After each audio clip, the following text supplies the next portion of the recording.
ناکام خلکو سره ملو شي چې څوک په خپل ویژن کې ناکام شوی وو خو ویژن یې ستاسو په شانتې وو نو چې هغې سره ملو شي نو د هغې نه به هم دا پوښتنه وکړئ لکه لومبۍ به دا پوښتنه کوي یاره چې ستاسو په شخصیت کې هغه کوم داسې کمزورې عادتونه وو چې د هغې د وجې نه تاسو په خپل ویژن کې ناکامه شوي وې دویم نمبر به تاسو د هغې نه دا تپوس وکړئ چې یاره جي هغه کوم داسې ښه عادتونه دي چې تاسو ګڼئ که چېرې دغه ښه عادتونه تاسو کې راغلی وي نو تاسو به نن کامیاب وې نو د هغې به هم یو لیست جوړ کړئ او دریم نمبر به تاسو د هغې نه دا پوښتنه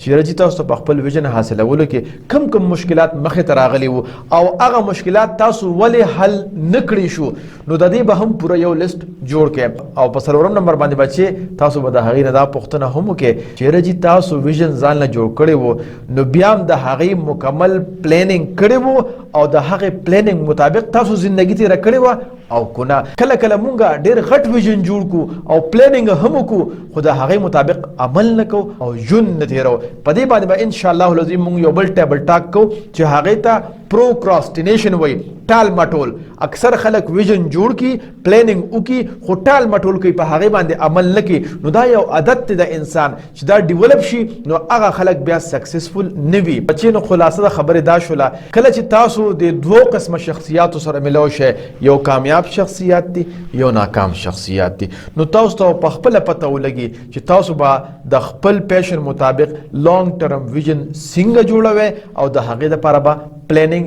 څنګه کوئ د کامیابو شخصیاتو نه به تاسو ته ښې خبرې معلومې شي او د سکسس د کامیابۍ راز به معلوم شي او د ناکامو شخصیاتو د ملاقات سره به تاسو ته دا معلوم شي چې هغه کوم داسې غلطۍ دي چې هغه بیا تاسو ونه کړې هسې نه چې تاسو هم په خپل ویژن کې ناکامه شئ نو زه امید لرم چې د دوی د ملاقات نه وروسته به انشاءالله تاسو خپل ځان له ډېر په اسانه خپل ویژن جوړولی شئ